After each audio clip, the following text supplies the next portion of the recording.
All right, finally, I've been having technical difficulties, everybody. I've been trying to get this to keep recording. For some reason, it only recorded a minute and some change, and it's been frustrating. I haven't used this service in a while, so I appreciate you bearing with me. Now, let's talk about this damn election. Now, it shows a lot of people was tired of what Trump had going on. I mean, it was a really great plan. I put the platinum plan out there for the blacks. No one has done more for the blacks than me. Maybe Abraham Lincoln.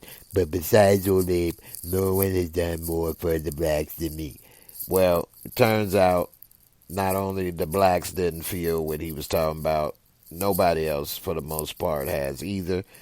Americans have voted over 70 million votes for Joe Biden, which breaks the record Obama had in '08. So more people have voted for Biden than Obama. And it's not that Biden is such a great charismatic leader. It's just that people need to get back to some sense of normalcy and get rid of this cult of personality. And that's the thing. Trumpers, they love Trump more than they love the country. They even wear shirts. I'd rather be a Russian than a Democrat. That's what I'd rather be. I'd rather be a Russian than a Democrat any day of the week, I tell you. At least they know it's a white world, and they want to keep it that way. They know that you will not replace us. I mean, now we know Trump is trying everything he can to keep votes from being counted, which is another problem. So if I was a Trump supporter and I believed in him and his policies and things, then why would I not wake up when I see that they try to do things to steal and cheat? Like, that's against America. That's against the democracy. You trying to take people's votes away. Now, we know that's how Republicans win elections, gerrymandering and all of those things. Some people not really deep into politics, so they don't know how all of this stuff really works. I've been following politics. My parents were kind of political, so I kind of always had a little bit of politics my whole life. But this Trump, this is a cult of personality, and even the Trumpers that want to talk about Obama, a lot of people liked Obama, but even you can see black folks are not crazy in the sense of a cult of personality. Watch Fahrenheit 11/9 by Michael Moore. You know, a lot of people were happy when Obama came to Flint about the water crisis, and they was cheering and saying, that's my president, he gonna fix it. But when he drank that water and did the same thing that the governor was doing and everybody else, they said, to hell with Obama. Now a Trumper would have said, see, it's nothing wrong. He drank it. I'm going to drink it too. And then they would have went and basically committed suicide. Whereas people ain't that crazy. They realize, okay, he is sellout. He fake. He doing the same damn thing. At the end of the day, we ain't going to follow this man to the grave. We ain't going to go out here and fight and die and do all this stuff that Trumpers is ready to do for Trump. It's a video on Instagram. I see a dude, he come up to a woman talking about, come on, let's go. Of course, he masked up and everything. She said, oh, you a big man coming over here with a gun. He take the guns off, talking about, come on, let's fight. Like, what in the world is wrong? Like, what? You beat up this woman. Now what? What did that prove? What? That Trump is a better candidate? Like, people are going crazy. For real. I beat your ass. That's what my president can do. They got pictures and stuff of Trump face on like a Rambo body holding a gun and stuff. This dude ain't never doing none of that. He draft dodged. He avoided the war when he had a chance. He did talk about people like John McCain. Regardless of what happened with him, he didn't run and dodge the war. When his time came, he manned up. Trump is what they call a chicken hawk. You're really a chicken, but you act like a hawk when it ain't no problems. As soon as it's a problem, you back to being a chicken. But anyway, it's just crazy. I hope that his plan to pack all these judges throughout the country with hopes that they'll be there to save him when he needs them. But what he doesn't realize is that in politics, when you on your way out, they don't know you.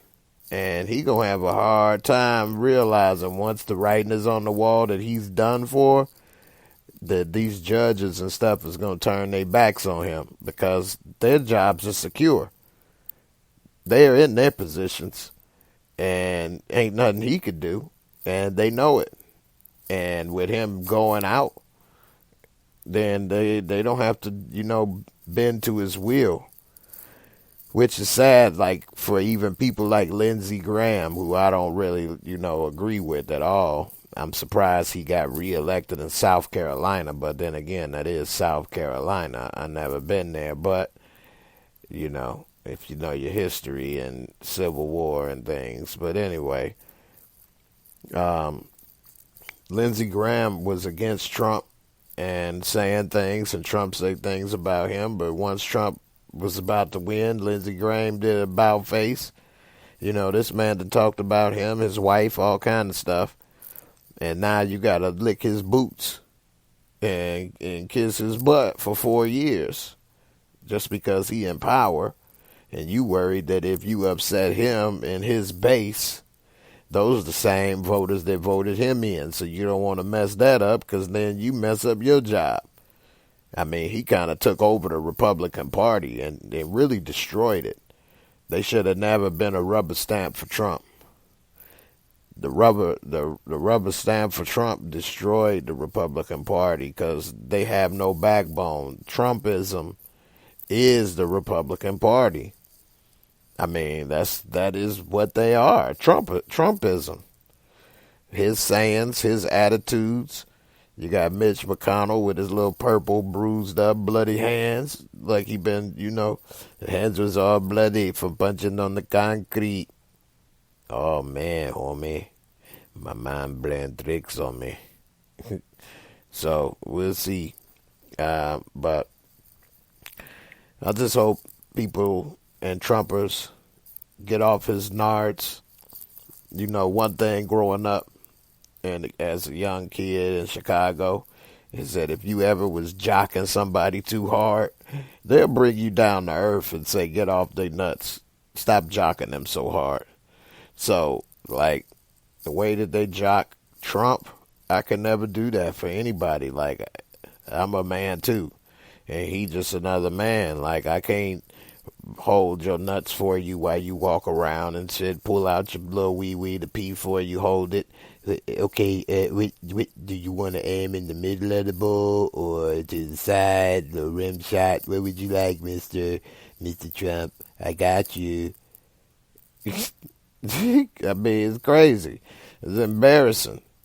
I could support you, I could rock with you, but you're not infallible. You're not God. I'm not going to just act like everything you do is perfect and you can do no wrong. Like, I'm a facts-oriented person, so you need to show me information and facts for stuff.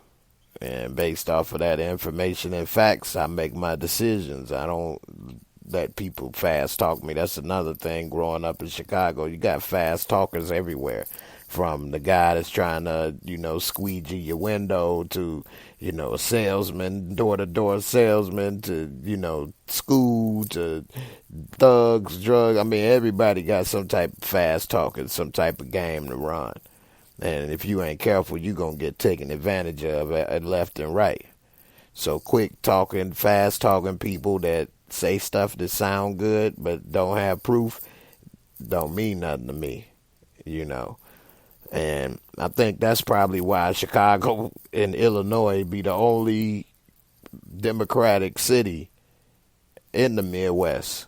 If you look, it'd be Indiana, Ohio, all of that stuff. Normally, Michigan flipped back Democratic. Detroit and Michigan and stuff, they have similar. But, when you come across a lot of people, you know what this person is. You know better. The East Coast, the West Coast, any place where there's a lot of people normally in a big city in a melting pot, people know better. I don't understand. Maybe you all could let me know in the comments why is Texas always voting Republican. I mean, I know they kind of feel like they Republicans maybe, but their values align with the Democratic Party.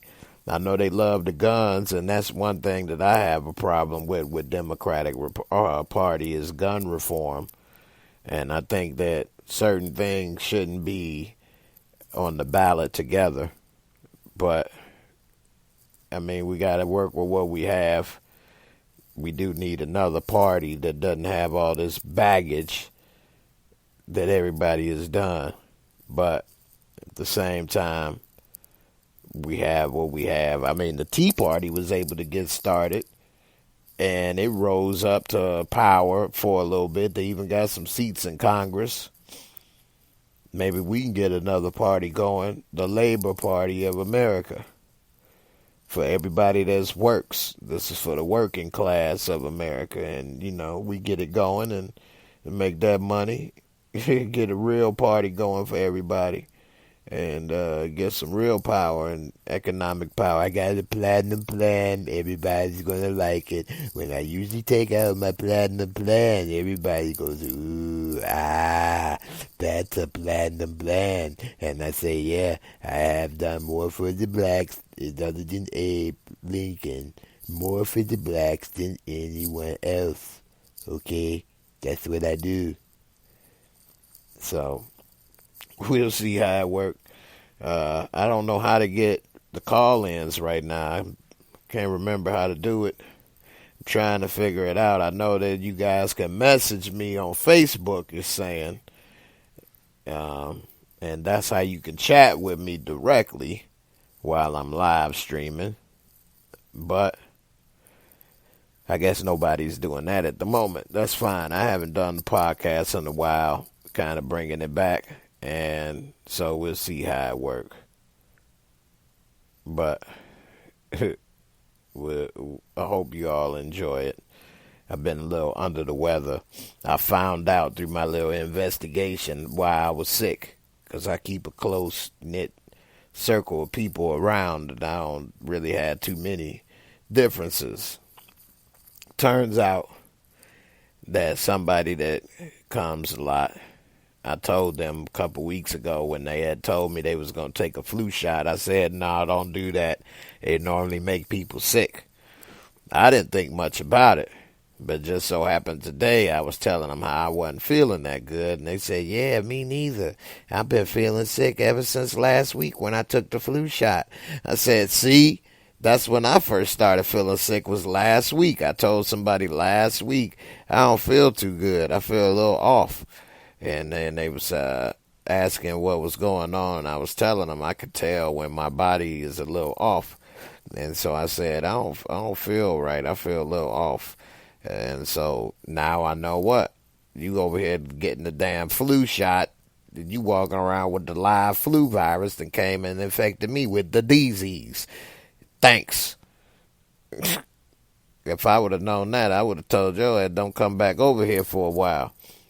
Anyway, so I kind of got a little light dose of the flu virus from this person. And that's why my damn nose was running and my damn head hurt and I was going to sleep after taking that medicine. I know a lot of people try to fight it. I fight it, but as soon as I feel a little off, I always take a little hit, a little swig, a little juice. You know what I'm saying? Try to knock it out before it get, started. And so, last week I was able to do some things still. This week I tried, but that medicine, man, made me so sleepy I didn't feel like getting up. So appreciate y'all for sticking with me, listening to the podcast. I'm going to try to go ahead and get some more rest, take some more meds so I can be ready for the rest of this week. Don't y'all let these people get you worked up. Definitely don't go out fighting for them. Could you imagine Trump or Biden fighting for you? It's not going to happen. Hey, come here, young man. You listening to the old timey radio? You changed the channel? Hey, it was a beautiful, beautiful radio. It was a beautiful station. He wanted to change. I said no. We had to fight. I hit him with the one-hitter quitter. You know how I do. So, yeah, it doesn't even sound right. Anyway, I think that once we can, if the Republican Party act like a real group and try to really help the country, and we don't have Mitch McConnell and people blocking everything Biden does, or say they don't want to appoint a Supreme Court judge before in an election year, but at the same time appoint one a few days before an election.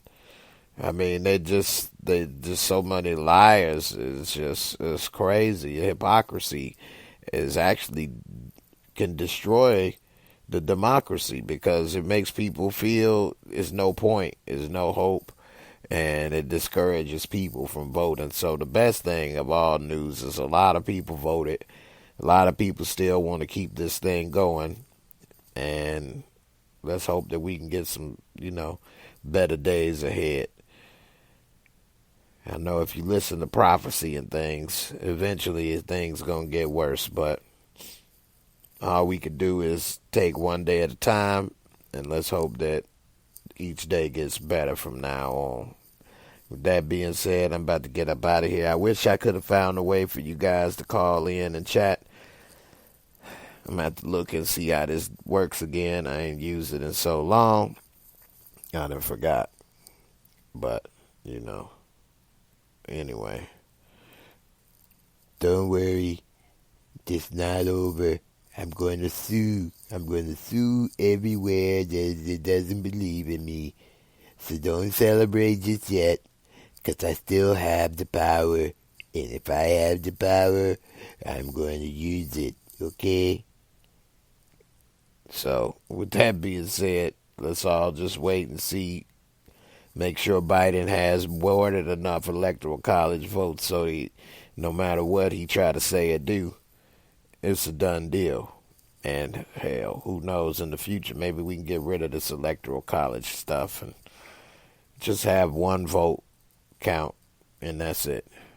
Anyway, I'm Jay. I'm out. I appreciate y'all for sticking with me and listening, and I'll see y'all on the next one. Peace.